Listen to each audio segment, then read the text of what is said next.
Before we dive in, a quick shout out to the community that makes this possible. This show is brought to you by the You Run Podcast Network, a space where everyone is heard, loved and welcomed. To support the creators and find your next favourite show, please visit yourunpodcast.com. You want to die tonight? Late at night, I tune into your show, where you talk horror with a unique flow. Your voice is like sirens, draws me in, as you pick apart movies on murder and sin. Scott and Mark set the scene. I hang on every word lost in the screen. Your passion for fear is contagious enough. You make me believe in Mark's fucking long roundups. You run podcast, horror movie review, sharing facts and playing games too. Your words paint pictures of darkness and dread, leaving me grinning long after you fled. You run podcast. You run podcast. We toast! Tubby Toast! Hello and welcome to the You Run Podcast horror movie review, the interactive horror movie review show where you pick the movies every single week. My name is Scott. And my name is Mark. And we are a horror movie review show, as I said, where you pick the movies every single week. You also get to get involved in interactive features and games. And quite honestly, we're a lot of fun and we're very different to everything else out there. We will give you a overall synopsis and our scores of the movie before we dive into the review, which means if you've not seen it, that element is completely spoiler free. And then we get into full spoilers and we go through everything. We're not a play-by-play, and then this happened, and then this happened. And this one time at band camp, I stuck a flute in my pussy. We're not that podcast. But we will talk about all of the key scenes, what we enjoyed, what we hated, and give you our overall thoughts of the movie. We'll also scatter a ton of facts throughout. And then after that, we dive into, well, all the other fun stuff. We do the interactive features like 3-word review and a game, which this week is taken from an old feature as we're going to play cover notes. Not that I've run out of ideas, but like this week was a double and I needed something to fill a void. Warning to new listeners, this episode may be slightly confrontational and slightly argumentative between me and Mark because we have very different opinions on today's movie. That is not the week in, week out. And regular listeners, well, as a general rule, we tend to agree on a lot. We disagree at times, but this movie, we are fucking polar opposites. Yeah.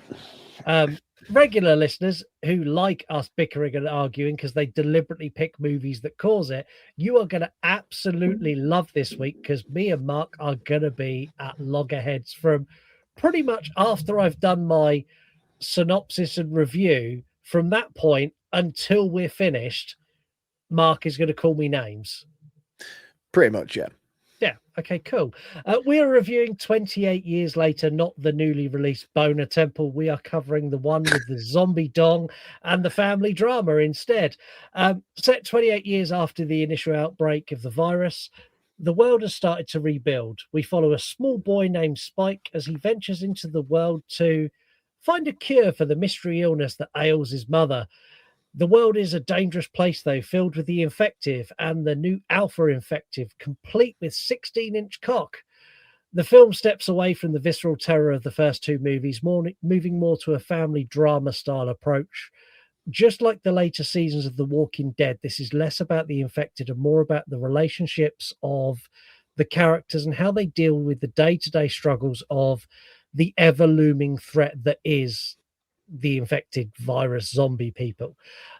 Despite outstanding performances from Jodie Comer and Ralph Fiennes, this film did not land for me. And I cannot emphasize how much this did not land. The plot felt wishy-washy. Beyond a few scenes where they were attacked, the infected threat was almost zero. there is a full-ass picnic midway through this fucking movie that I literally lost my mind. Like, why are you sitting there? Why have you got a blanket out? Why have you got fucking snacks? Why are you eating apples? Like, it pissed me off so much.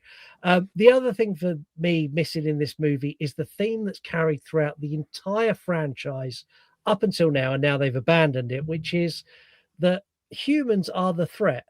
It's us that are the assholes. And everyone in this is fairly pleasant, other than the dad, who's a bit of a cheating scumbag, but he's by no point like the worst in humanity. Like, it doesn't show that evil human nature as well as it's done before. What I'm about to say now is going to upset anyone who's a fan of Danny Boyle, and I make absolutely no fucking apologies for what I'm about to say. This is a self-indulgent project that fully defines the term style over substance. Oh, look, I use 16 iPhones to film a zombie's cock. Oh, look, I'm telling a story about family turmoil. It's deep and A24y, right? Oh, look, I used a guy who used to be like a pedophile, and then I dressed a character like him. I'm well edgy, and I made him a ninja. Hey, everybody, I'm Danny Boyle. Come see how good I look. I cannot emphasize how much I fucking hate this movie.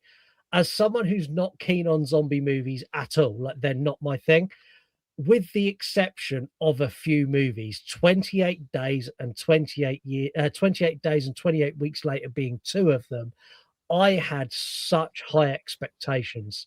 What he's delivered before is honestly flawless. And I left this movie feeling disappointed and angry that he literally shit over everything he'd done in favor of having these shock moments with a family drama scattered throughout. It gets a 1.5 out of 5. And the only reason this doesn't get a 0 is because I think it's an injustice to Jodie Comer and Ralph Fiennes because of their performance. Take them two out of this. This is a 0. It's an insult to fans who've waited 2 decades to get this, and I fucking hate it. I mean, that's a lot to digest, I'll be honest with you. Yeah, I hate it. Like, vehemently hate this movie. It's fucking dreadful. Yeah, see, I'm massively in the opposite direction to you. I think 28 Years Later has a visually artistic flair that could quite easily be mistaken for artistic immaturity. I don't think that's the case here. I think this is a point in Danny Boyle's career where he is free to show his artistic creativity. Very much similar to what Rob Zombie did with House of a Thousand Corpses back in the day. I really appreciated him stepping outside of his wheelhouse to provide something that he looked like he was having fun making, as opposed to doing something that he was expected to make.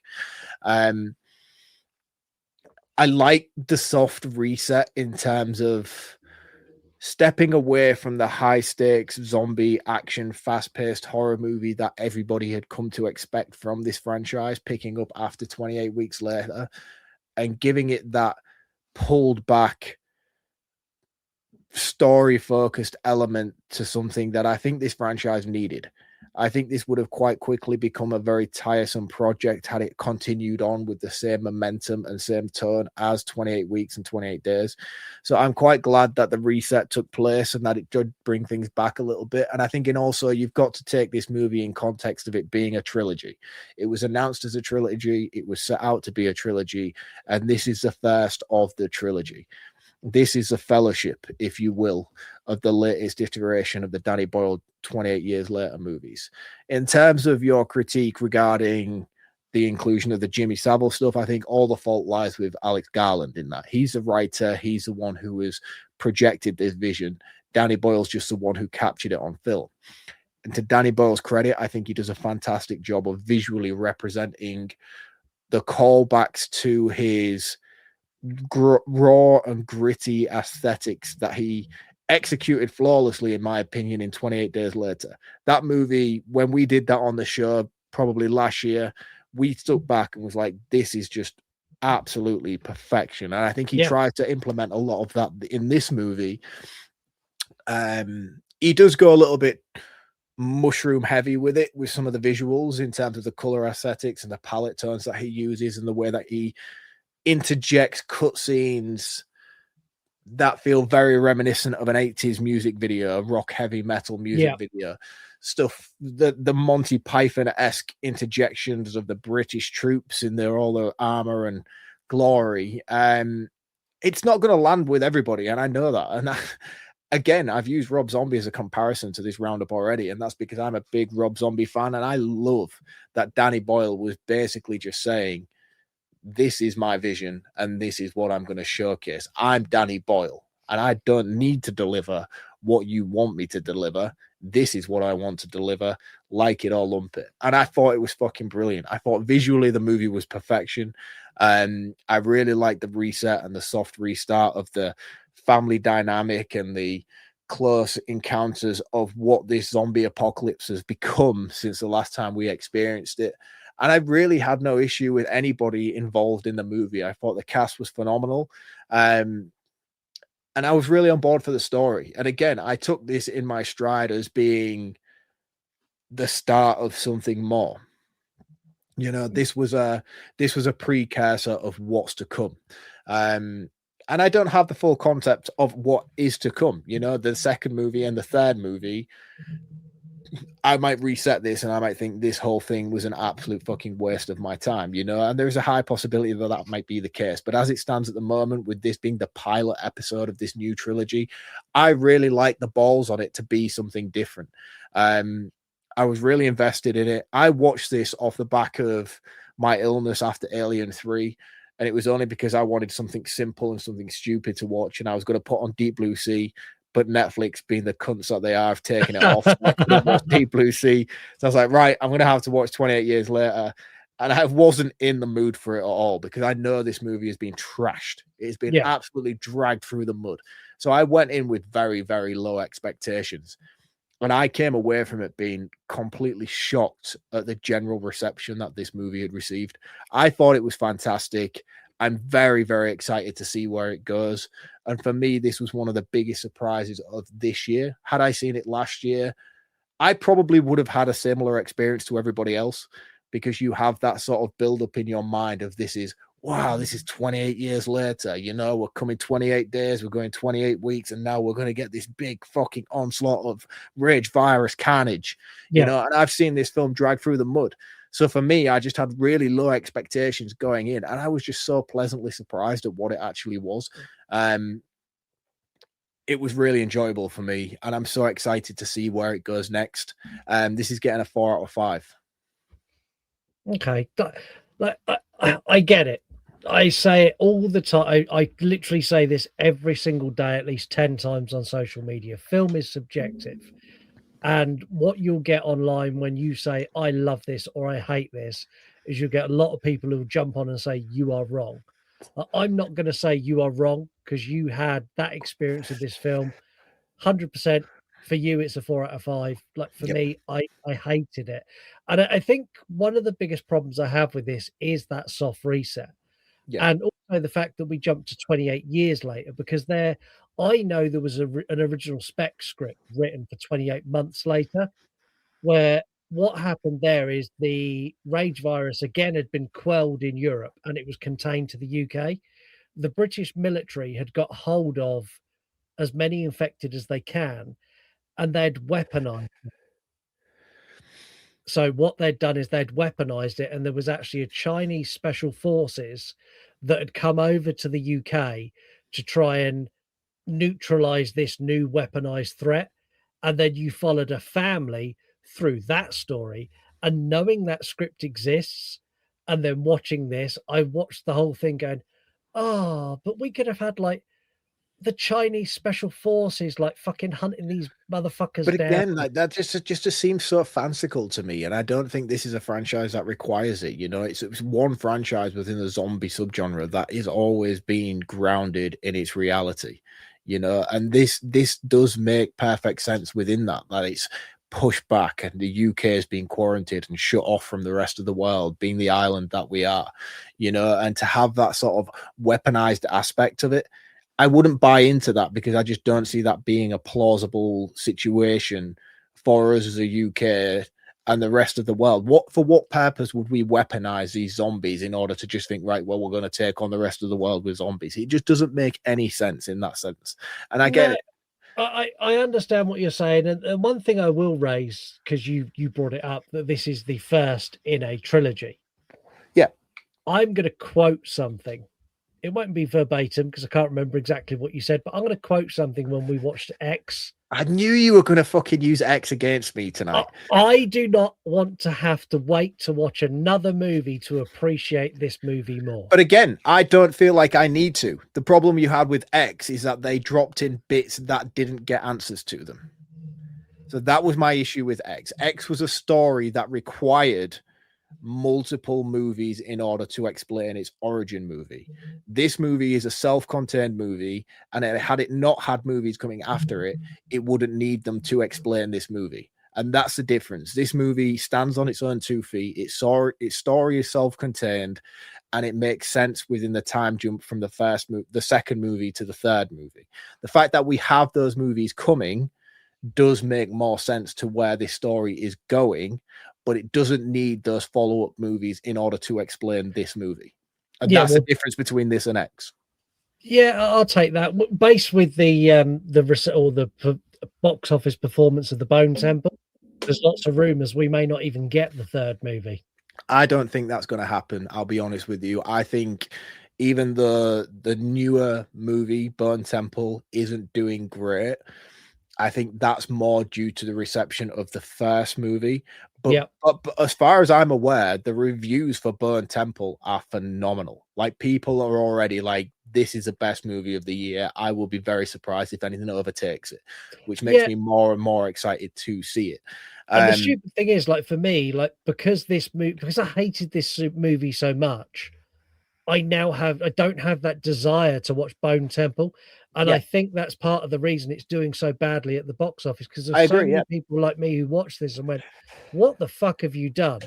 And will not then go and spend 20, 30 quid to go and watch another movie. That, like, I think the Bone Temple, when it goes to streaming, will be an absolute fucking smash. Because when it hits streaming, I'll watch it. But I'll put it on when it's on stream. I think there's a lot of factors going against Bone Temple. Not only the fact that Danny Boyle is not returning to direct it and Nia DaCosta's doing it, which I'll be honest with you, Nia DaCosta, for me, I'm not excited about. I know a lot of people are excited about her as a director. What she did with Candyman wasn't my cup of tea. You know, I didn't think that the direction she took that movie in was what I wanted from a Candyman movie. A lot of people liked it. And again, I did like it to a certain degree, but it wasn't advertised as a movie that I was expecting to watch. No, and then exactly, she stepped into a contractual agreement with Marvel to do whatever she did. I think it was one of the Black Panther movies. And again, that didn't get great reception. So I think her being the director behind the sequel and the fact that Danny Boyle's not returning is a lot of factors playing against that movie. But Alex Garland has been the consistent writer between all three movies. He has a vision for what this trilogy should be. And I think I'm very much on board for his vision of where the story's going. So I do hope we do get it. I haven't seen Bone Temple, and spoiler alert, just plug your ears for a second, just in case. I do know that Cillian Murphy does turn up at the end of Bone Temple, which I'm really excited. I hope he is a mainstay for the third. I haven't seen Bone Temple. I don't know what the story direction is. I don't know whether it warrants him coming back for the third movie. But I want to see that story play out, and I want to see this trilogy play out in its fullest. Yeah. Well, I tell you what, let's take a break and then let's dive into actually reviewing this film. It's the day we pod monster, yeah, we're coming for you. With John and with Sean in the cold can brew. From the VHS gems to the spirits they drain. They're consuming the culture and numbing the brain. If it's weird, if it's wild, if it's cracked our soul, the pod monster's hungry and he's losing control.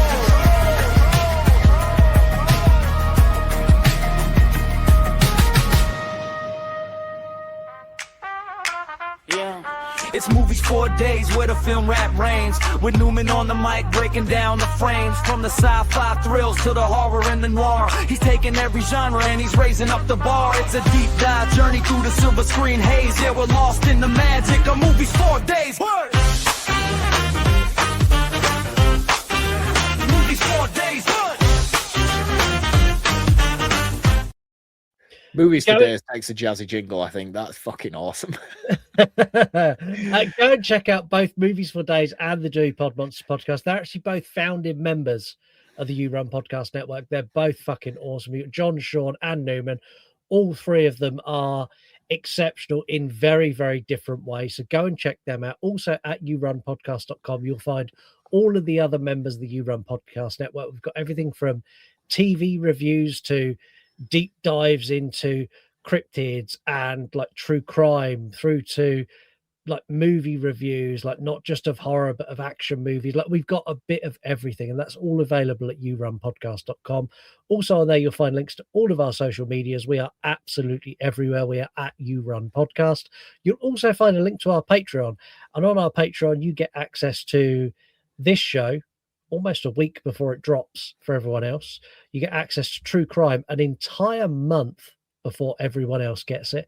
You get the Voices with the You Run podcast, which is our new show, which you get a month early, which is madness.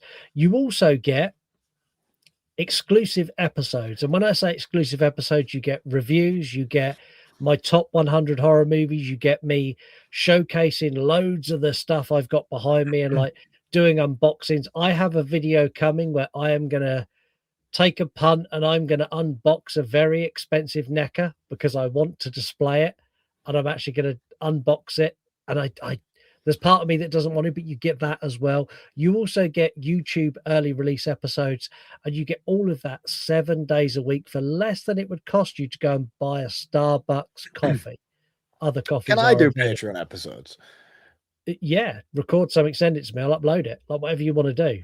So, like, if I get like a big shipment of like VHS and I just want to sit here and gush and just showcase the stuff that's just come in my latest delivery, and I record that shit, and I was like, "Hey, Scott, you can put that on Patreon for me."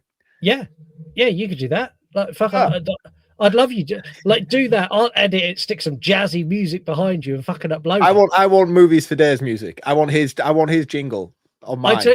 If you start providing me content like that, I will make you your own jazzy. No, because yours are just horrible towards me if I get my own jingle. No. I'll get you a proper like VHS from the crypt. He collects all this shit. He's fucking awesome. Like, I'll give you a proper intro if you start providing us Patreon content. Right, I'll start providing content for Patreon then. Let's see how that goes. Yeah, okay. Who knows? It might spur me on to do my own YouTube channel. No, I'm not doing that. I ain't got no, you haven't got the time, the motivation, or the drive to do that. No, I ain't doing shit. But I might occasionally sling the episode on Patreon. Yeah, please do. Like, even if it's like a 3-minute video, send it to me. I'll edit it, upload it, add bits to it. Like, I'll even add commentary. So you're like, I've got this video. This video is really cool. And then if I've got it, I'll like pop in and go, I've got it too. Right. Like, all right, cool. I might jump on that bandwagon. I quite like the idea of doing that. That sounds like fun. Definitely do. So also coming to Patreon very soon is also loads of Mark's content, all for less than a cup of coffee. Also make sure you rate and review us any way you can. So you can do that on Spotify, you can do that on Apple Podcasts. You can also help us out a lot by commenting or leaving a like or share on YouTube as well. All of those things help the show grow, and everything we get in from Patreon or anywhere else we put back in the show to make the show better, or to do public appearances like we're doing later this year at For Love of Horror, which is fully funded for the first time ever, not from us, but by Patreon. Yes. It's going to be nice. It's going to be nice knowing I'm going for free and drinking for free this year.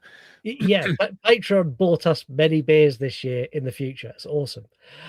Right, let's dive into this movie. I'm going to give credit where credit is due. The open of this movie, this first scene with the kids and like Teletubbies, I'm like, this is cool. That moment when the zombies get in the house, and I know they're infected. I'm calling them zombies all night. When they get in the house and like the mum being eaten is like, run, Jimmy, run. I'm like, this is fucking awesome. Like, that's what I wanted the whole movie. And it done that. And I was like, this is so good. So good. Yeah. Yeah. And it's very reminiscent of the prior movies as well. You've got the second one, which is the most iconic one with Robert Carlyle. Oh, that run. That run is just fucking amazing. And I think that's one thing that this movie was missing, was that music from the second one. I would have liked to have had that, because it is in the second one. It's also in the first one. I think it's a shame that they didn't use it here.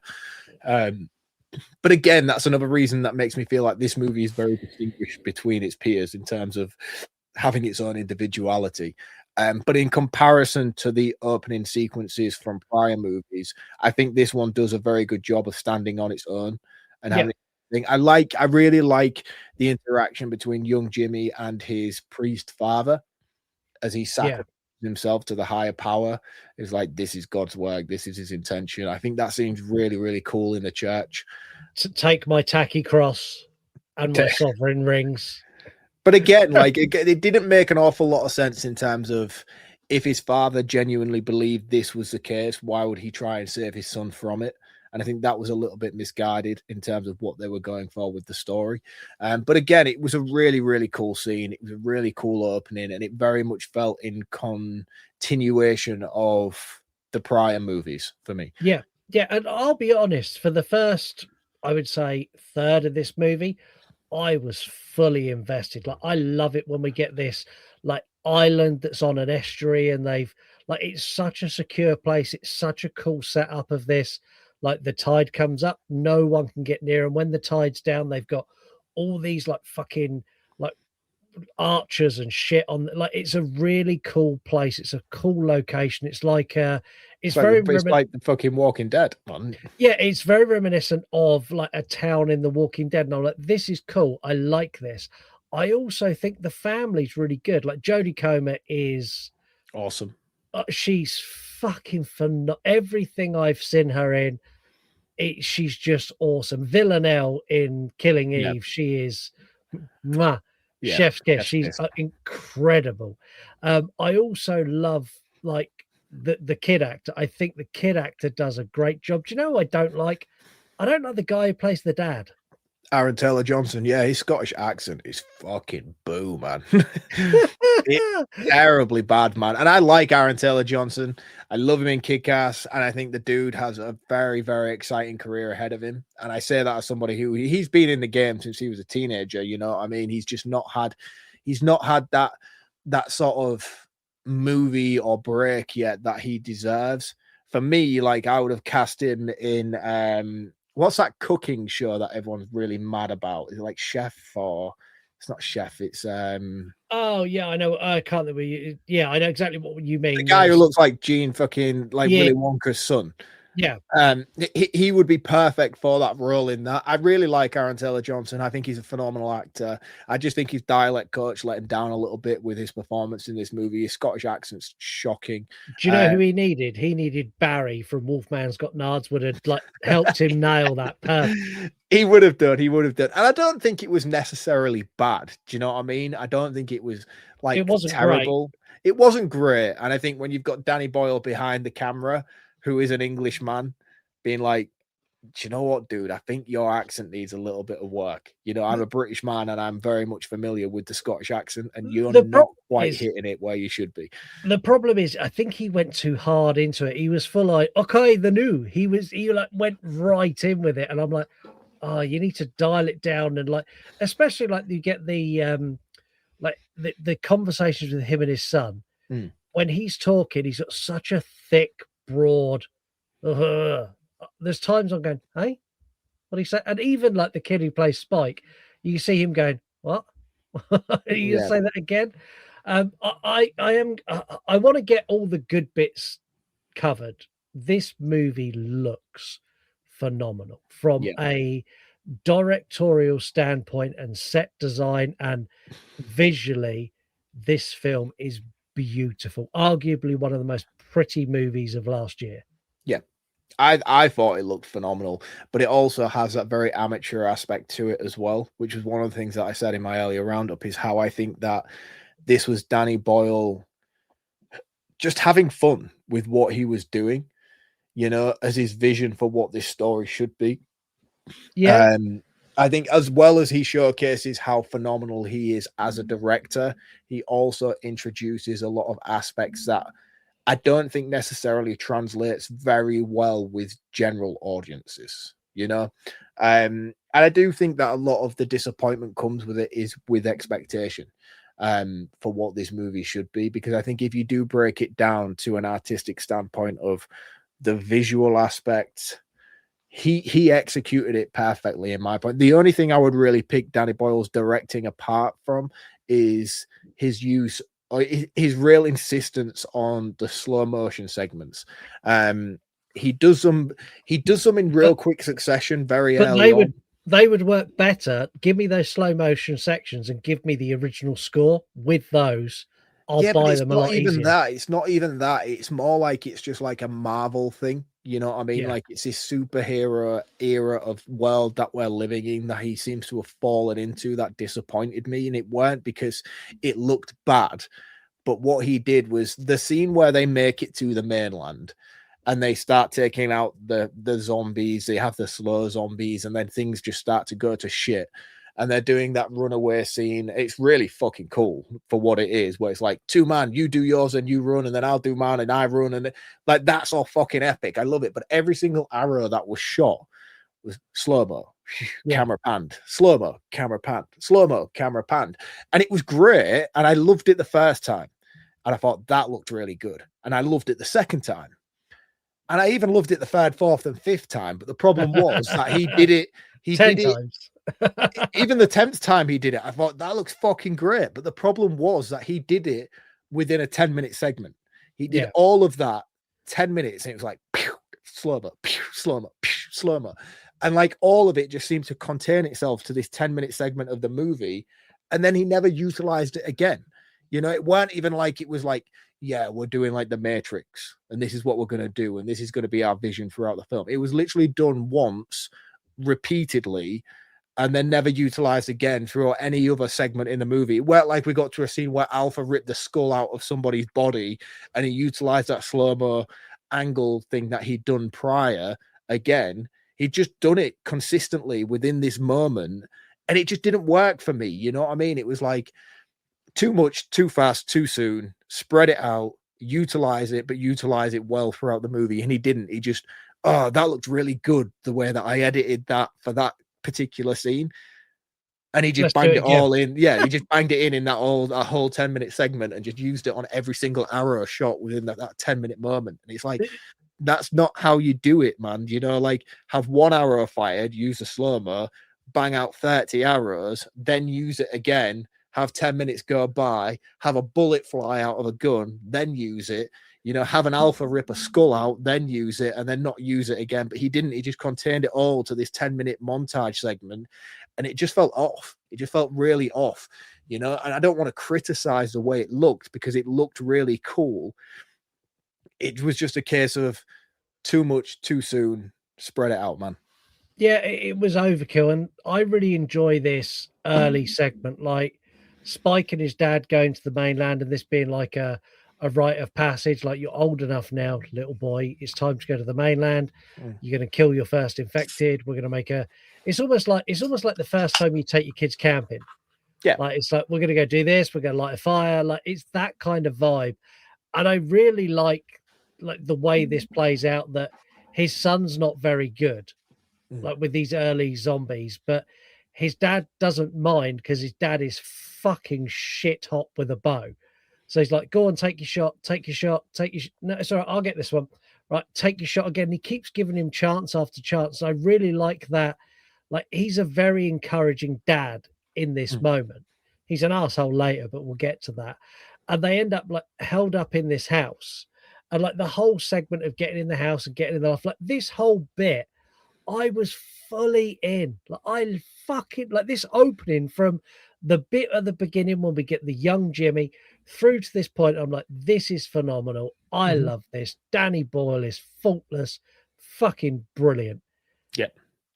When they get in the loft and they like the alpha out the window, the alpha's the one that scared them away. Like, he sees the alpha, he's like, stay still. And then the alpha roars and sends all the other zombies like, fuck, run. I'm like, this is such a cool scene. Really cool. Really cool the way they're trying to battle their way up to the loft, fighting them as they're coming in the house. Fucking awesome, man. That was very much what I was like, yeah, this is 28 Days level sort of stuff. The camera work utilized within it is very fast paced. It's in your face. It's quick, jerky motion camera work. It was very reminiscent of his early work. And I'm like, yeah, man, this is a homage to what you used to do before you became Hollywood, you know, and you look fucking fantastic doing it. Yeah. This is where he then goes, but I am now Hollywood, folks. So you need to like bear with me. And this is where we start getting all these long panning shots of like the horizon and the alpha zombie with his massive 16-inch cock swinging in the wind, and like also the the cock was a prosthetic. I would like to think so, because if to, not, I'm done as a man. I'll be honest with you. do you want to know why it was a prosthetic? Yeah, well, yeah, obviously, yeah. Why? Okay, so it was a prosthetic because Alfie Williams is 13 years old, and it was decided that full frontal nudity in front of a child in a movie that contains a Jimmy Saville character was a bad decision. Yeah, I get that. When I read it, I was like, do you know what? I understand why it was a prosthetic. Why the length? I don't, because he's an alpha. It's bigger. As a man, like it's very worrying to think. Like I don't go to the gym. I don't go swimming very often. I don't spend a lot of time in male changing rooms. You know what I mean? So I don't have a lot to compare to. But I have to assume this is not real. And don't be you in this moment. Don't be you in this moment and be like, well, to be honest, mate, I get a bit lightheaded when I get an erection. No, when I put 3-word reviews out for this, Mike, the movie Misfit, commented, I didn't use it, but he commented 28-inch cock. And I replied, have you been looking at my OF again? And he he thought that was really, but stupidly, like it is ginormous. Wow, penis so big penis. Like it is, and like there's no need. Like I know for a fact in Bone Temple they've taken that away. Like he now wears a loincloth, and I think that's because Danny Boyle realized when he released this movie, everyone was talking about the massive zombie cock and not about his movie. And I think more to the point is that Nia DaCosta has a right to turn around and be like, yeah, we're not doing that. I've also heard her criticize already the ending of this movie and be like, yeah, we're not doing that. Yeah, it's unnecessary. And this is one of the things like I highlighted in my initial review is I feel this was very much like, how can we make the audience go, shit, I know what we'll do. We need a massive cock. And the I don't think that was the case. You know what I mean? I think it was just a massive. No, I just genuinely think it was a massive oversight on set. It was a massive oversight. It was a massive oversight. Yeah. I do think it was a massive oversight. I think you've got many of scenes throughout where there's other zombies. I get the fact that none of them are wearing clothes. You know what I mean? And it makes logical sense that by this point they wouldn't be. But yeah. And I don't know whether it's like, well, we can't have them fully naked, so we have to put prosthetics on them, which obviously, if you're putting a layer on top of a layer, it's going to look bigger than the layer underneath it. But yeah, that's a massive layer. it is a massive layer. One thing I also think is fabulous, and it's when they get back to the town and they have like this little party in celebration of Spike's big sort of becoming a man moment, and his dad telling the story about his son, I think is so fabulous and so heartfelt, and it's something that every dad does. He's like, and then this little fucker shot 9 of them like in the face, and he fucking took one out and he fucking done a roll and he shot the other one in the face. Everyone's cheering, and Spike's like, I missed all of his. Like, shh, no, you didn't. You got every single one of them. And I thought that was so like, that's such a dad thing to do. Yeah. And I would be that dad as well. I am that dad. Yeah, I haven't had that opportunity yet because my son's too young. But when I get the opportunity to be, I will hype the shit out of that. Yeah, so like Jack does his wrestling. I go every week, and like there's certain spots where they do stupid shit off the top rope we get to record. I'll record Jack go off the top rope 9 times. 8 of those 9 times, he crashes and burns. 1 or 2 of those times, it's fucking pitch perfect. What one do you think I show and send in the family group chat? Look at Jack do this. I don't send the I one don't know, where actually. Saying it like that, I think I'd be the look at this cunt crash and burn. no, see, I never do like, and he'll come out and like, oh, I didn't do that one very well. So, all right, you're going up again in a minute. You'll be all right. Like, Nah, you can character do it. building. You suck, son. Be better. Yeah. Dude, pause it there. Pause it there, Yeah, mate. no worries. We do this live, so I'm just going to pause it now because Mark is disappearing. Bear with us, new listeners. I apologise. And just like magic, we are back. For new listeners, when things like this happen, you get these really polished shows that like edit all this shit out. We leave it all in because we're raw and I genuinely authentic. thought you would have in that moment paused that and gone back and snipped 30 seconds prior. You've just left all that in that I needed. No. I left the bit in where you were like, time out, I need a wee because I'm not a big boy and I can't hold it. And then I paused it and now we're back. This is where we get something that I'll be honest, I didn't see coming, and I really liked the fact they'd done it. This is where we find out that the dad, You dirty slag. is a dirty slag and he fucks the neighbor. And bear in mind, his wife is at home and she's ill and she's dying. Like, I'll be honest, I understand the dad's motivation. Like, his wife is sick, she's dying. It's a post-apocalyptic world. He's drunk. Like, I get it. I understand how he ended up in this situation, but fuck me, I hate him almost as much as Spike, who spots him doing it. The scene where Spike confronts him at home is just like, that is filmmaking. Yeah.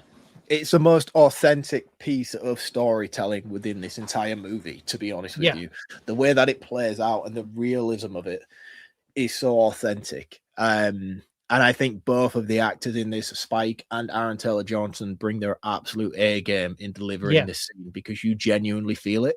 Again, I don't want to dive into the morality of his decision to do what he did. He's a bad dude. Like, I disagree. I disagree. I don't think he is. Let's fucking dive into it. I don't care if I get we are not going to dive into this. Yeah, let's dive into it. I disagree. No, I don't. I think I've been in situations, you know what I mean? I've dealt with family situations, having ill people within the family and the strain that it does bring and provide. And I don't judge his decision to do what he did. I think he could have handled it better. And I think he should have been a little bit more careful not to have to get caught. But I couldn't possibly imagine the overwhelming pressure of the situation alone in a zombie apocalypse, having to not only deal with a wife as ill and mentally unstable as Jodie is in this movie. I'm not condoning his actions. I'm not saying, yeah, sure, get yours. You know what I mean? That's not my point here. But I'm saying, as a man myself who massively leans on emotional support, I know that if I wasn't getting it at home, I would lean on it somewhere else.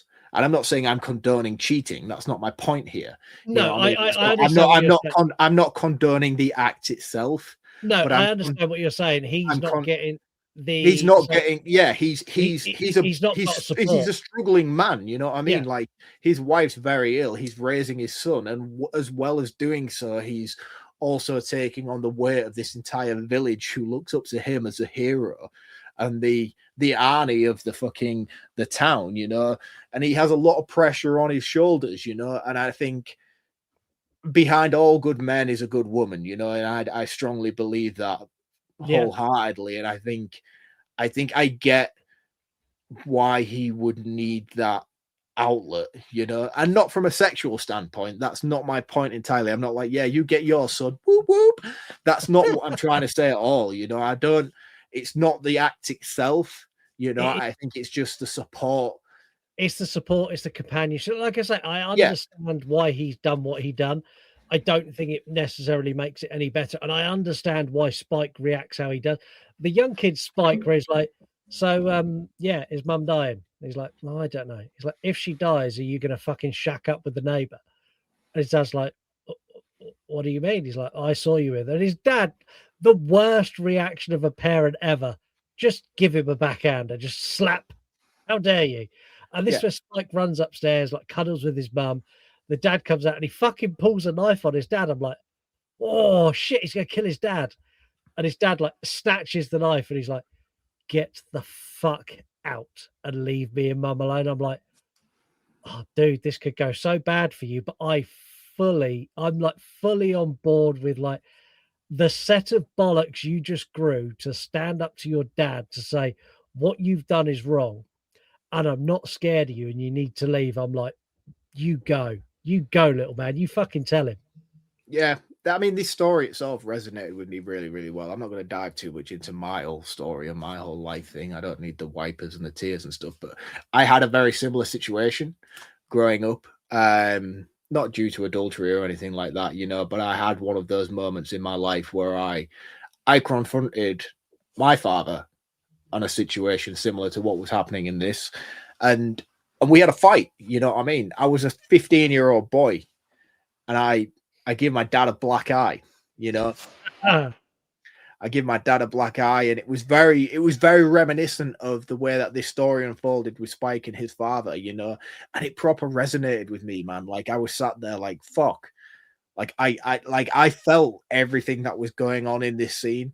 And as much as we're talking about it now, saying how genuinely authentic it was, like I know how authentic that scene is because I've lived it, you know, and I've played it out myself. And it's like, it was really, really cool that they portrayed it that the way they did. And it was just one of those moments that throughout the entirety of this film that I sat there and I was like, yeah, man, you know, like looked at the situation from a different perspective. And I think that's what was intended. That's what I enjoyed about it, is because all the shit that I've dealt with in my life, like I looked at that now from the other side and how my dad would have felt in the situation that I had with him. And I know that's a lot of fucking smoke and mirrors that I'm saying to you as an audience, because I don't need to dive into my fucking bullshit with you guys here tonight. But my point is like, it was weird to see that play out and me empathize with the parent situation and be like, oh, actually, you know, like, holy shit, you know, like as a dad, he's instilling something in his son and he's trying to make him be the man that he needs him to be. And in that moment, he could have very easily overpowered him, but he chose not to because of this was his rite of passage and this was his moment, you know. He could have very easily turned around and shut up, boy, you know, took the knife away from him, done whatever he needed to do. But the moment itself, he had to restrain so much and be like, no, he needs this moment more than I need that moment. Yeah.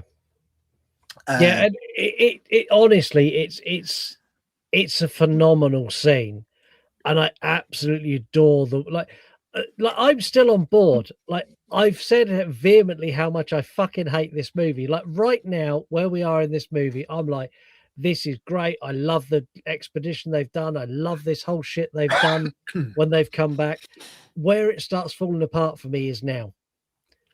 Like, why though? This is the turn in the movie that I don't understand. I don't understand why. So Spike makes the decision that he's heard of this doctor who's over where the fire is, and they see it when they're in the abandoned house. It's like, I'm going to take my mummy to the doctor. Can we just talk about, before we move on, can we just talk about how fucking awesome the scene is where they're coming back from the mainland and they're running through the treaded water? Yeah. And the alpha chase, and not the main alpha, but another alpha is chasing them across. That is fuck. I don't care what you say about Danny Boyle in this movie. That scene is chef's kiss. It looks so cool. Like I said, like up until this point, I am like, if this movie ended here with him like telling his dad to leave and his dad left, credit rolled, I'd have sat here and gone, this is a 5-star movie. It's fucking faultless. I loved every single second of it. But it's from here that it goes from being a 5-star movie to me going, fuck off. What the fuck are you doing? So Right. So we're very, as people, we're very much on board at this point. This is like yeah, top 100%. tier. This This is is a great. movie we wanted it to be.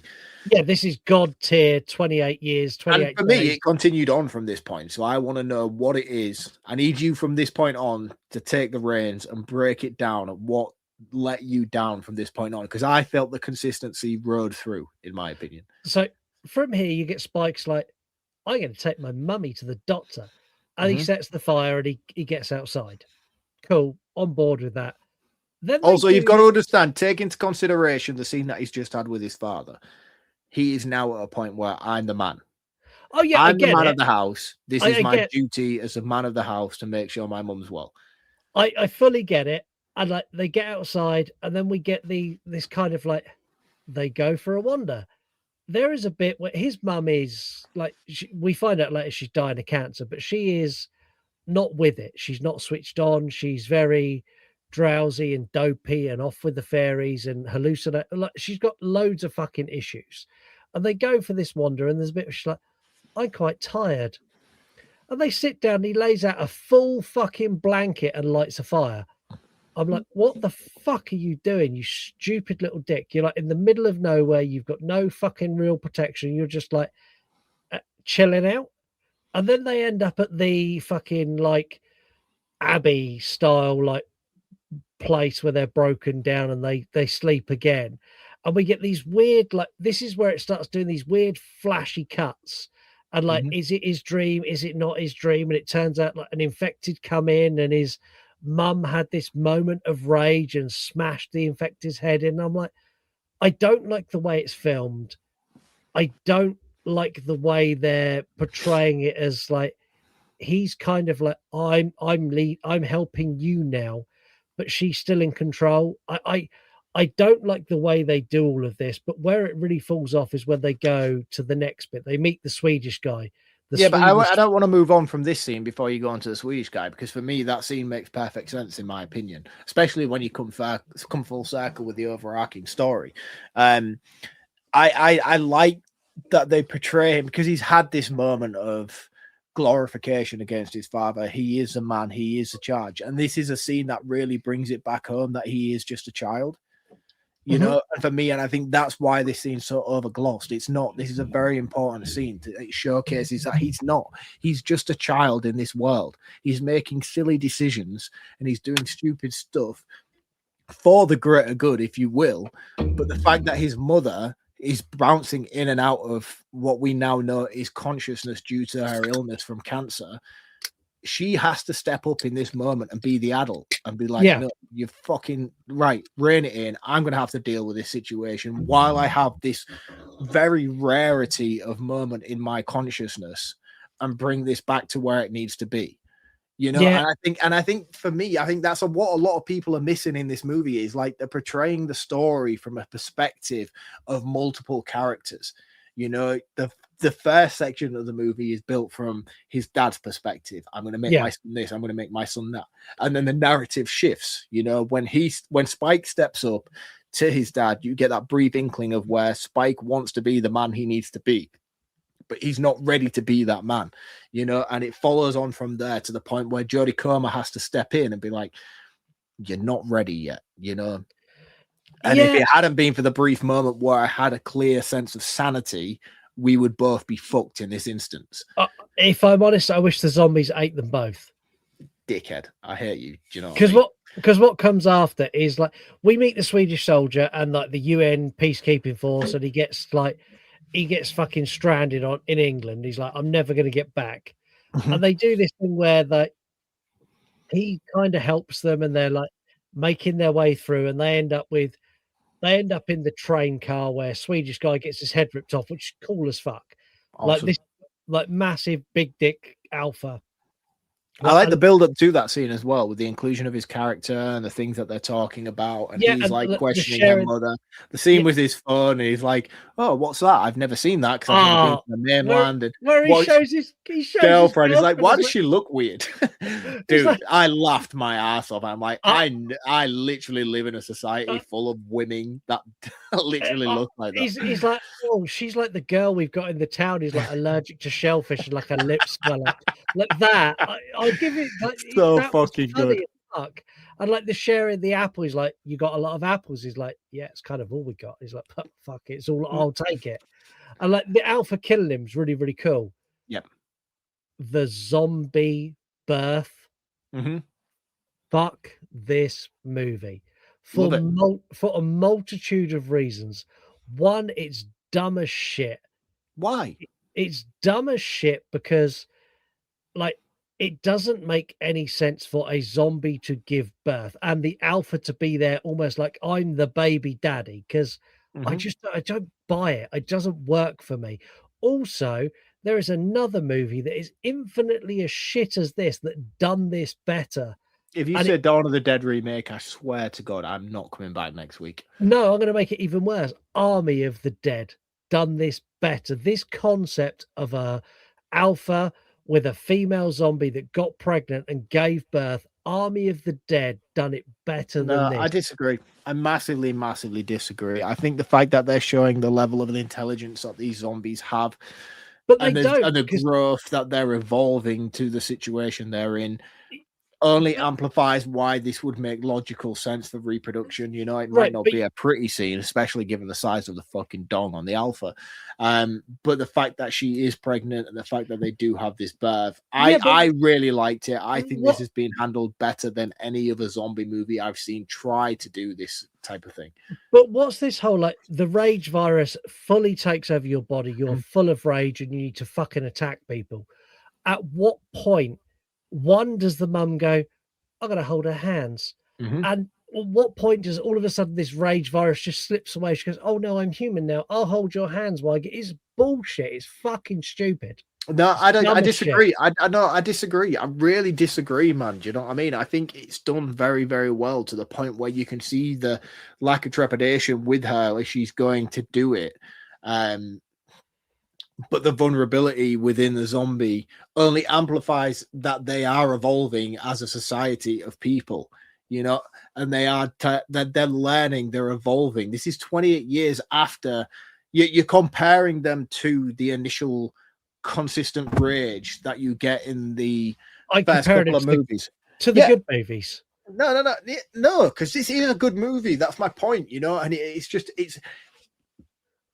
it's a long period of time, you know what I mean? I'm saying evolution takes its stages, and I think that this is a point where we're here now and they're battling the consciousness between their human self and the zombie self, and it's showing that in order for these alphas to exist and to have this level of consciousness that they have, that the mediocre level zombies have also got to have that inclination towards it as well. You know, and I think this was a good way of showing that with this particular scene. And in terms of zombie babies in zombie horror movies, this one does it better than any other that I've seen. I really like this scene. I thought it was executed very, very well. And it was done in a way where it wasn't just a fucking, oh, well, we're having a baby and all of a sudden. The reserve was there from the zombie as she was giving birth, but her human instincts took over in that scene. And immediately she reverted back to the rage virus as that scene had ended. I thought this was really, really good. I don't get the beef, man. I really don't get the beef. And you've watched this twice now as well. That's what annoys me, because I said to you, I was like, watch it again, dude, because like it's really, really good and it's done really, really well. And I think a lot of people have gone into this movie so heavily insistent on I want more of what we had, but like this just has so many layers to it that people are just missing, in my opinion. You know, on the second time I hated this more. One thing I did find cool though is Jodie Comer signed on to this before she read the script, because she's always wanted to work with Danny Boyle. She got the script, saw it as Danny Boyle, went, I'm in. I'm like, do you want to know what you're doing? She's like, nah, fuck it, I'm in. From here, we meet Dr. Kelso. I like his character. Ralph Fiennes is a level of actor that will not be topped. No, He is god tier fucking acting ability. His character in this is also cool and very, very weird. But I'm going to ask one question, and don't give me the bullshit answer that he gave me in the movie of like, oh, because we need to accept. Why has he spent all this time building a bone temple? Why do the zombies not really bother him? And why they do though. just what they do for one moment, but like, just why is he like doing what he's doing? There's no explanation to him whatsoever. And as a standalone movie, like There is. what's the explanation? Why is he doing what he's doing? Because he's a doctor and he's a scientist and he wants to find out research to understand what's going on within this to find a cure. So why is he making the bone temple again? That is purely down to personality traits and instinct. That's him as a person, and I think that's clearly addressed within this movie, that the temple itself means nothing other than his way of dealing and coping with the situation. It's his, that's something that his like sort of autistically ADHD mind has just is his way of coping, and he cleanses and he deals with, and every single, like, you lose yourself in a moment like this. I can imagine very easily you would lose yourself in a moment of, I've got all these bodies, and he might do it with the first one or two, and then all of a sudden, your next thing you know, he's decided that he's building a Lego set from where he's staying. He's very secluded from the area because he has a moat and he has a boat, which the bridge in which you have to cross, which he says very easily slows him down. The information is there within this movie. My next question is how. Like, I get how he made the Tower of Skulls. I understand it. You and me both work in construction. I don't give a fuck how talented you are. You could not get bones to like leg bones and femurs and shit to stack end to end, 15 foot in the air and get them to stay there. It's bullshit. But again, like, why are we as a society now doing this with movies where we're breaking it down on that much of a fucking scientific level? Because it's the main fucking no, focus it's not. of this. It's not the main focus of the movie. That's my point. It's not the main focus of the fucking movie, dude. It's not the main point of the movie. It's a set piece. It's a set piece that's there to represent something of this person who's stuck within this era of time. He's clearly been discontinued from everybody else, from the society on this island, and he's coping. That's his coping mechanism. He's trying to trudge on. He's trying to find a solution. He feels himself is the only person who can deal with this situation. He's trying to find a cure. The temple means nothing. The fact that it's there is just a visual representation of his secludedness. That's my point. Do you know what I mean? Like, it's just a thing. And I think that's one thing that everybody's glorifying and everybody's focusing on. And they're like, oh yeah, that's fucking real stupid. He's built a temple out of skulls. Yeah, it's ridiculous. They even say, even when Spike knocks one of the skulls off early on in the movie, he's like, dude, it means nothing. Don't worry about it. It's fine. It's just there. It's just there. It's just where I put them. Don't worry about knocking them off. It doesn't mean anything. It's not a level of importance. And that's the movie itself saying to you, don't take this literally for what it is. Dude, do me seriously, a favor. come on, Shut man. the fuck up. Dude, be better, man. It's not that deep. You know, I get what you're saying, but I'm just saying this isn't that deep. It's not meant to represent that. Well, how about then his diagnosis? Like, you've got cancer, you're going to die. Terrible. Like, it's tragically sad. How is it terrible? How is it? It's tragic. Are you saying it's terrible in terms of it's terrible story, or you're terrible? Yeah. It's terrible in terms of plot. No, it's terrible in like her story. That's terrible news. Like, it's the worst news anyone can possibly get, especially in this world. I felt for her in that moment of like, oh fuck, that's fucking awful. But for her to decide to end her life, leaving her son abandoned with no way of getting home, even though she could have taken him home and then done herself in. Like, this is the most selfish, stupid fucking plot. There is not, and I put this out to the listeners. If you're a mum, and we've got lots of mums who listen to this, I'm going to say now, I don't think there is a single mum who listens to this podcast who, in this scenario, would end their life here and leave their 10-year-old son abandoned in the fucking wilderness with a strange fucking doctor that she met 10 minutes ago with infected everywhere. It's bullshit. Again, disagree. I disagree. I think her son has shown great strength throughout this movie that He's capable. 10. Doesn't matter. I think he's shown great strength as a person to show that he is capable of surviving on his own. He's not made great decisions throughout the way, but he's done some stupid shit, yeah. But he's met the doctor who has survived for fucking years and years and years. He is in safe hands in this situation with that doctor. She wants to end her suffering. As a person, I will speak out and say, like, I can't imagine possibly being in a situation where I am so in control of my own mental state that I would possibly want to be around for that.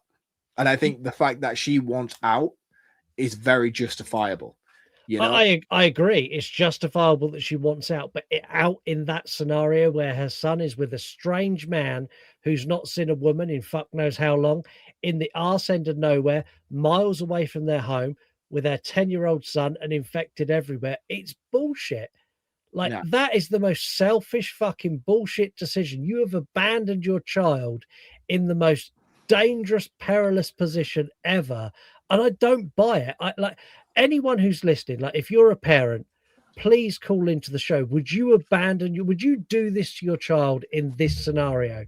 Or would you go home and then look at a way to do it? Like, I think all the events that have led up to this moment where he is putting himself in extremely vulnerable positions in order to protect her and save her justifies her being like, you are going to be better off and more of a stable person without me being here. Because if you carry on down this path trying to save me, and me not being of a conscious mind in many of these very, very dangerous situations is only going to end badly for you. So I think I disagree, man. I disagree. And this is half my problem with people's criticisms of this movie. I just think they're missing the point. How about keeping the baby, the infected baby? Yeah, I think keep the baby. Of course you keep the baby. The baby is proof. The placenta kept the baby safe. Yeah, granted, he does the right call by taking it to the community and leaving it there, because him in the wilderness on his own, that's not safe. That's not safe because that baby is a hazard. But at that community, massively. That community, fucking hell, that baby had been quarantined for a long period of its life. Yeah, I get it. Like, he takes it, like, him being out on his own. I also get that as well, that he doesn't want to be with his dad. Like, he's lost his mum. He wants to now be a man and be out on his own and do his own thing. Let's reach my biggest issue with this movie, and it is my biggest issue for so many reasons. The Jimmy Saville ninjas. Yeah. Now, first of all, I've seen so many people justify this by saying, in the movie world, Jimmy Saville didn't come out as a paedophile and no one knew. However, in the fucking real world that we live in now, Jimmy Saville is the most prolific paedophile and child predator that has ever lived anywhere ever. Rivals Jeffrey Epstein. We know this. So putting a character in a movie that, for this scene, I don't know what he does in the Bone Temple, but for this scene, he acts as the hero, is fucking insulting to the victims of Jimmy Saville. Adding in the fact that he flies around and his little gang fly around like they're fucking Power Rangers, like flips and shit. This is the most ridiculous, out of this world, stupid fucking Danny Boyle took some LSD bullshit before he recorded it.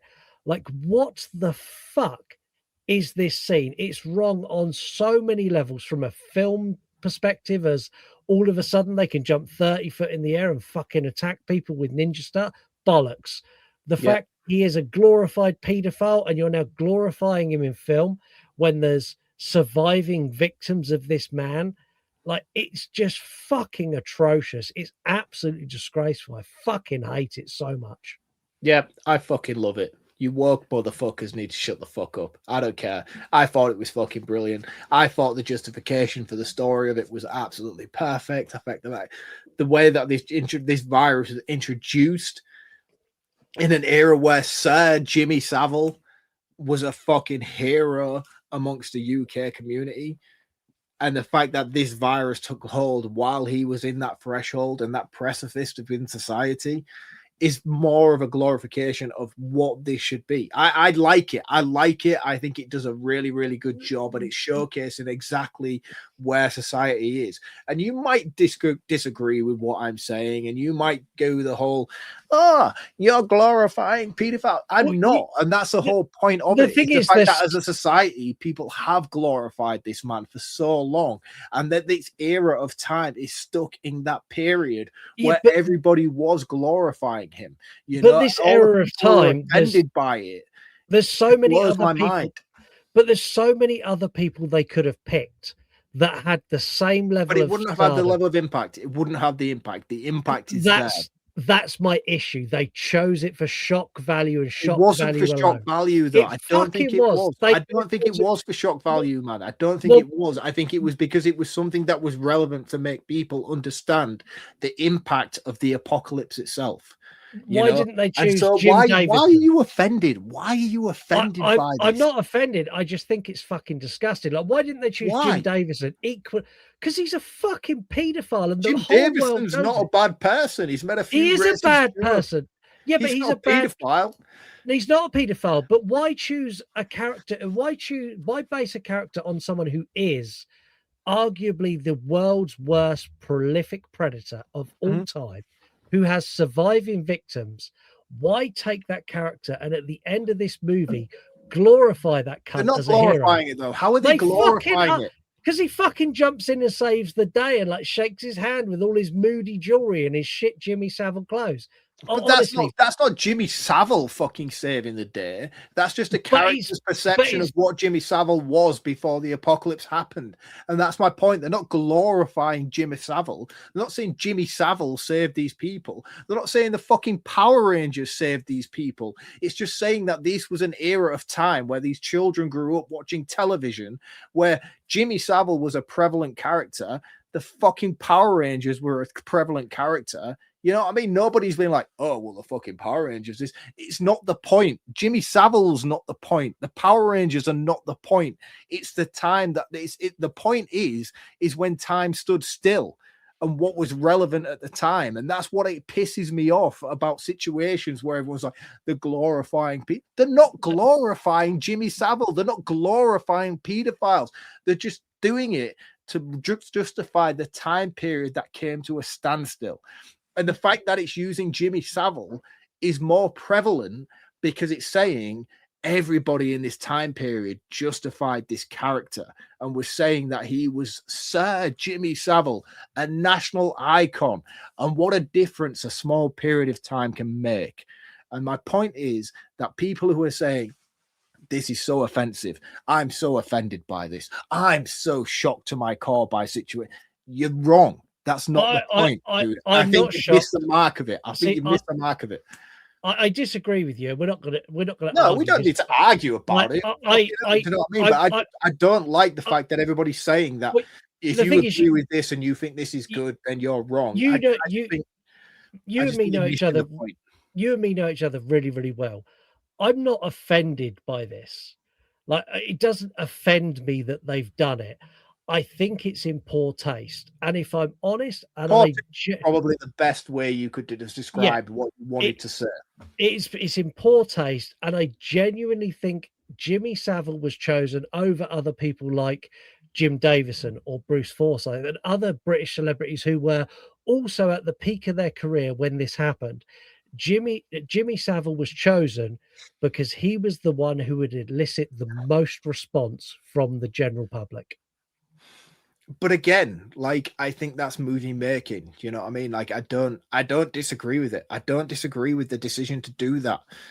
I genuinely don't, because I don't think you should be offended by it. I don't think it's something that is there to offend. I think it's something that's there to represent what is a stopping point of society and how quickly things can change. And people, and it's more a case of saying people that you idolize today and that you look upon as being your heroes.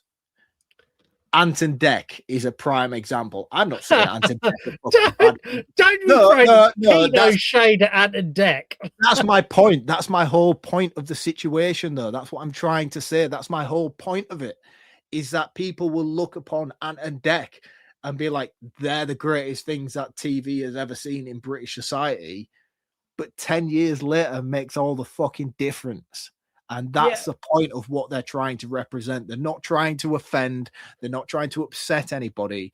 They're trying to say that this is a point in society where this outbreak occurred and how glorified somebody so heinous was is now being then represented in a way where they're clinging on to something that made their childhood so great. And that's the point of it. And the fact that people are being offended by it just showcases how much they're missing the point of what they're trying to say with it. I don't agree that they're glorifying Jimmy Saville in any way, because they're not. That's not what they're doing here. They're not glorifying him. They're not saying he was a good man. They're purposefully saying he's the worst of the worst.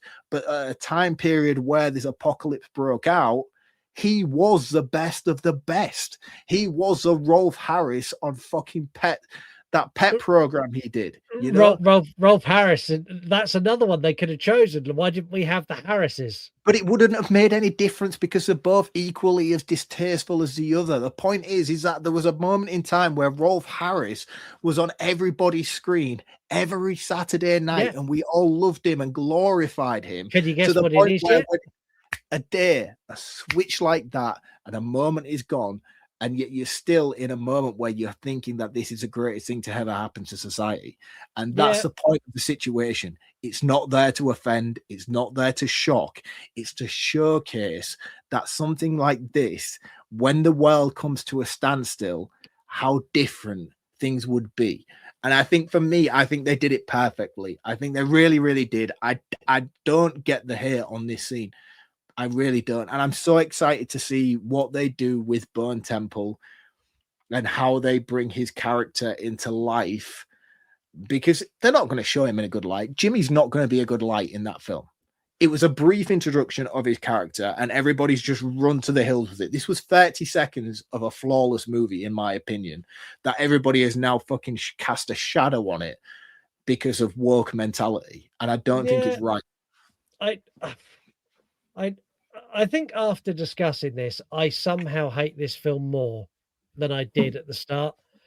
Like, I'm not offended by what they've done.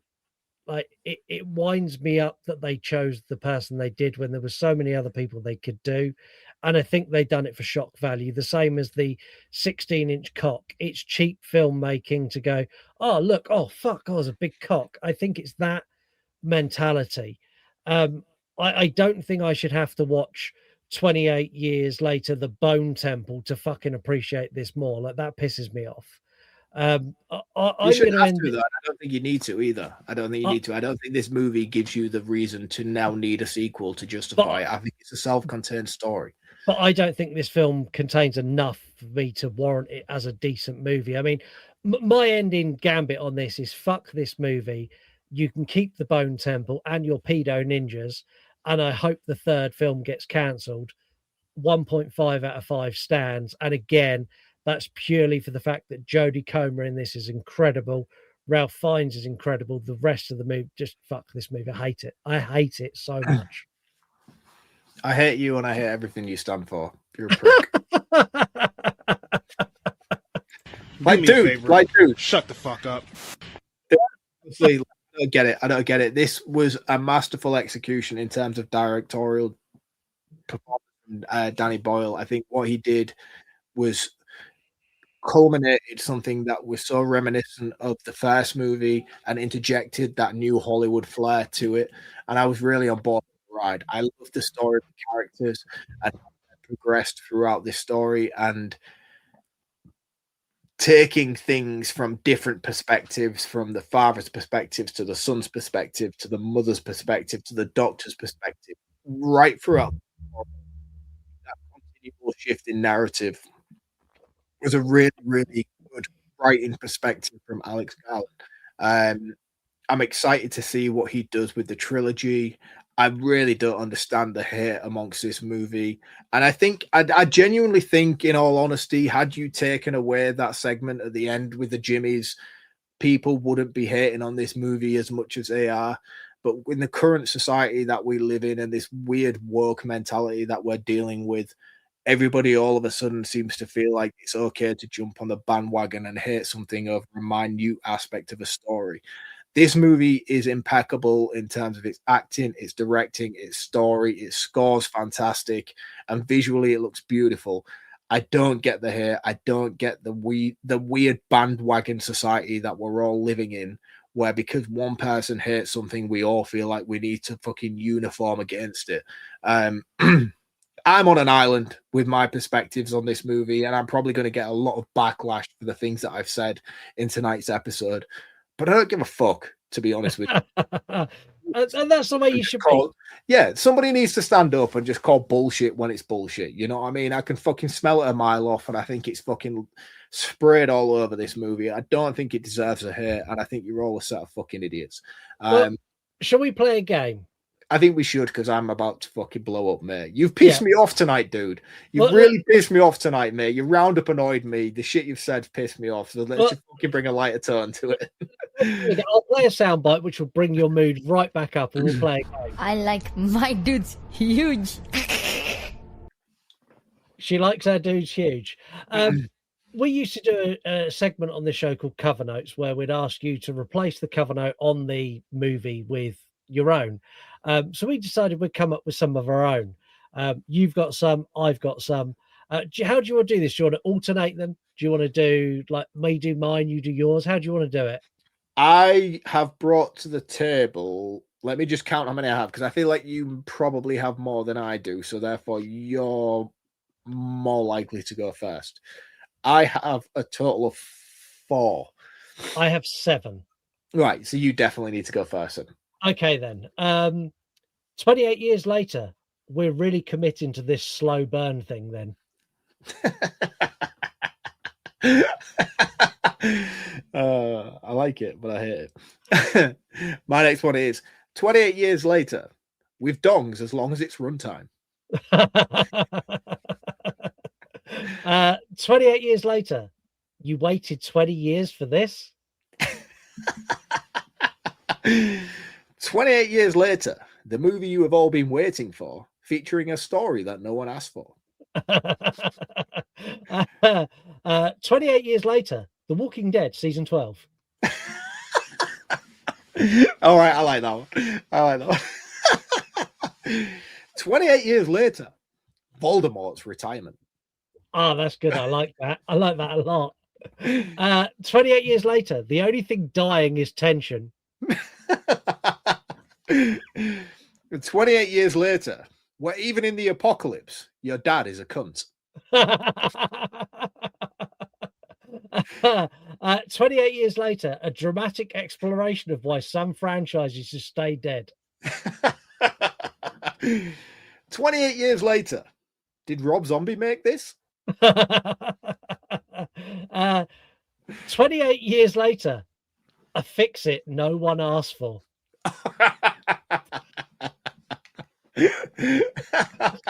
I'm out, dude. That was it for me. I've got one more. 28 years later, showing cocks to minors.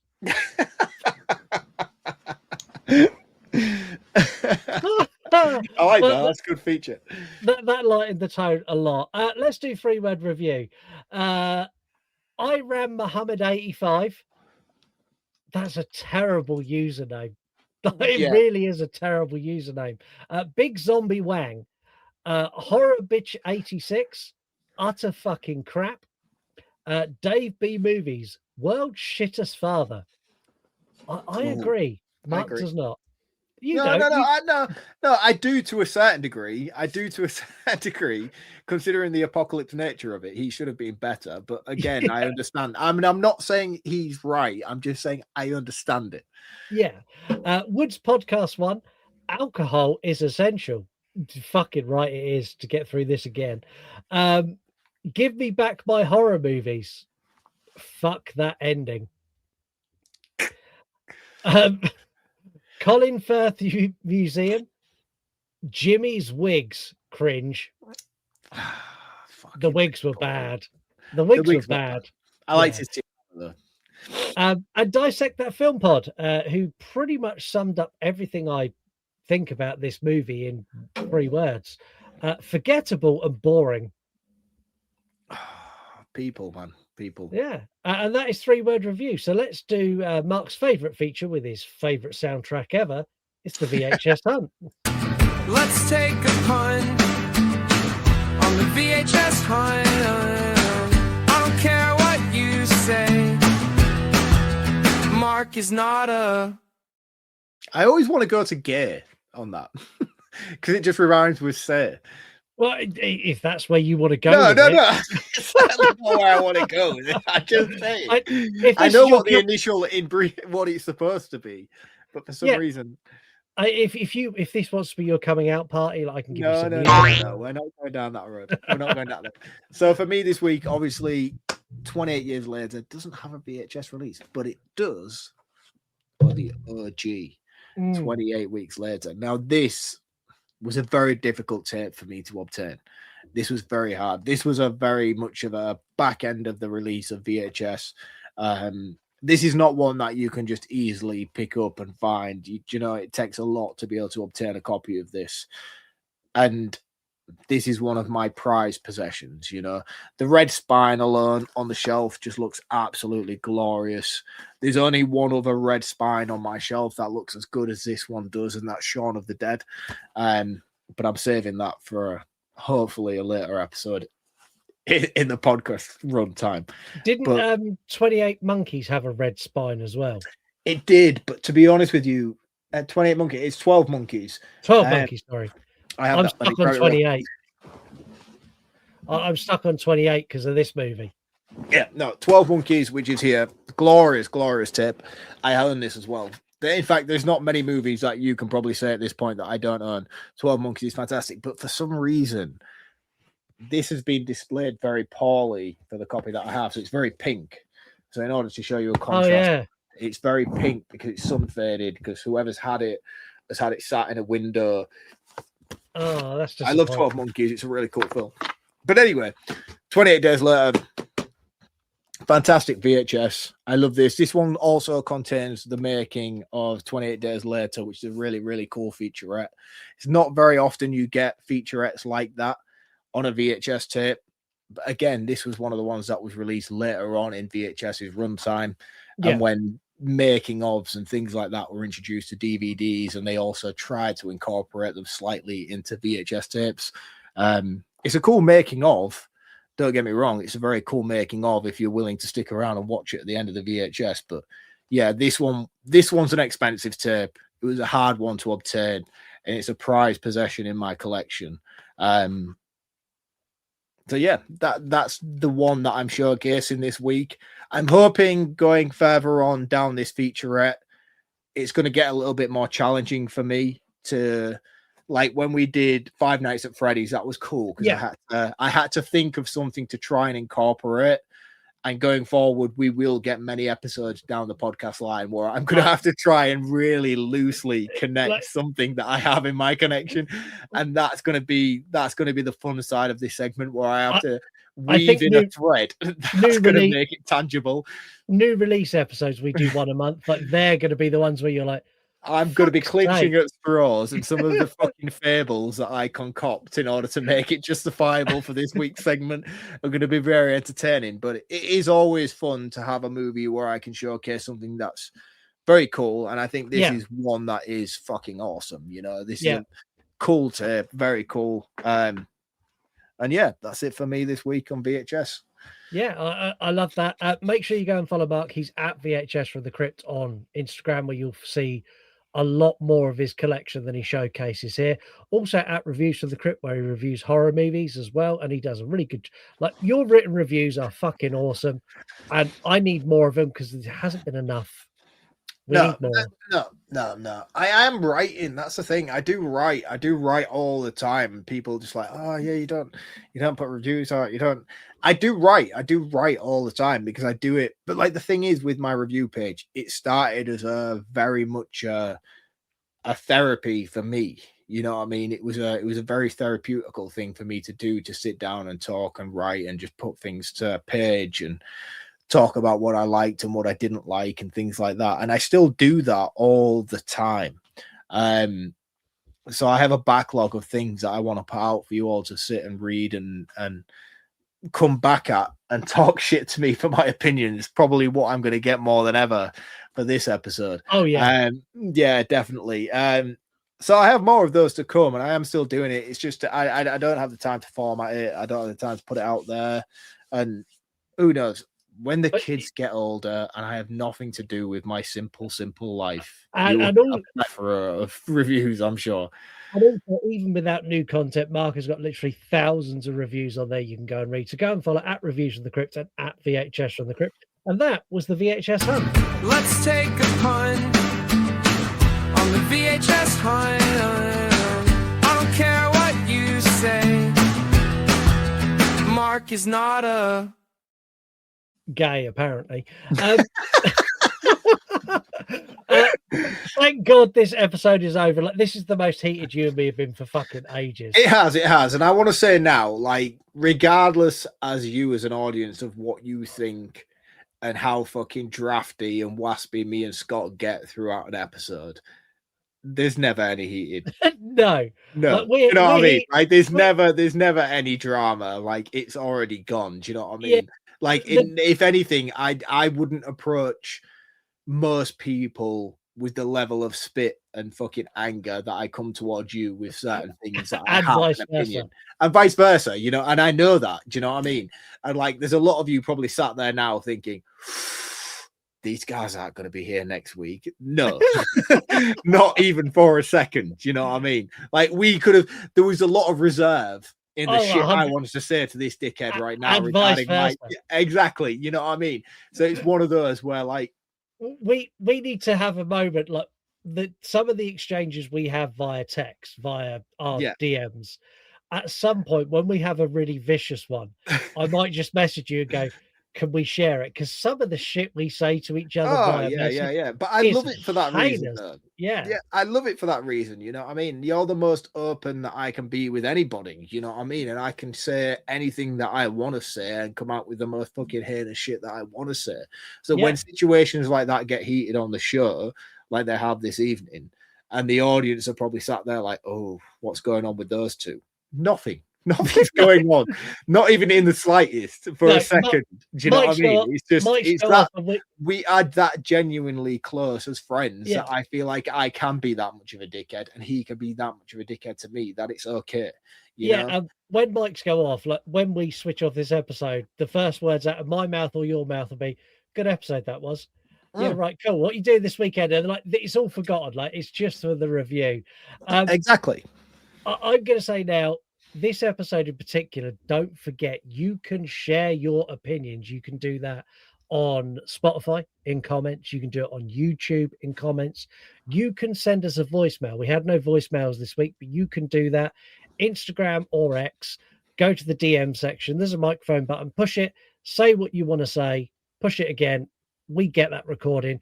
We'll put it on the air and you'll hear your voice.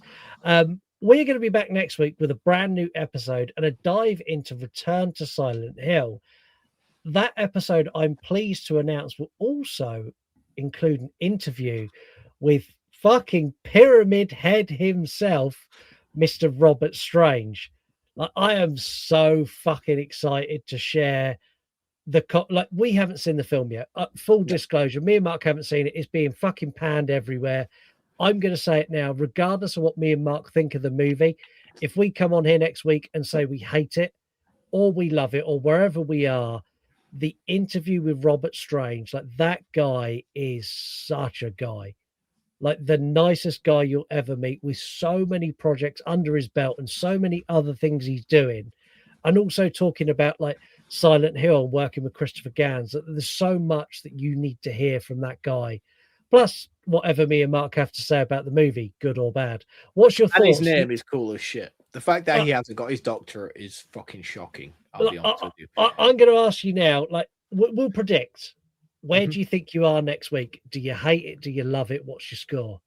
I want to love it. I want to love it. I want to love Silent Hill. It's marketed as a faithful adaptation of Silent Hill 2, and it's Christopher Gans returning to the directorial fucking seat. I think I'm going to like it. I've heard a lot of the hype. I've heard a lot of people saying it's fucking dog shit and all the rest of it. But I think I'm going to be the one that's like, no, this is cool as shit. But again, I don't know. I really don't know with this movie. It's one of those where I'm like, I want to go in, but I'm also like reserving expectations. I'll be honest with you. I am in one of two places. This is either it's getting a 28 years later score, or it's getting a Deep Blue Sea score. Like that. I think that I'm going to be one extreme or the other. I don't think I'm rocking up next week going, that's all right. Especially as at the moment I'm playing through Silent Hill 2. Like that's the worst thing you could do right now going into this movie, I think. Yeah, exactly that. But yeah, next week, big episode from us, big review of a new release with a star from that movie. So make sure you tune in for that. And until then, have a wonderful week, and we will see you next time. See you next week, guys. Tuesday. Bye. You want to die tonight? You're on podcast. You're on podcast. Late at night, I tune into your show where you talk horror with a unique flow. Your voice is like sirens, draws me in as you pick apart movies on murder and sin. Scott and Mark set the scene. I hang on every word, lost in the scream. Your passion for fear is contagious enough. You make me believe in Mark's fucking long round up. Round up, round up, round up, round up, round up. You run podcasts, horror movie reviews, sharing facts and playing games too. Your words paint pictures of darkness and dread, leaving me grinning long after you fled. You run podcasts.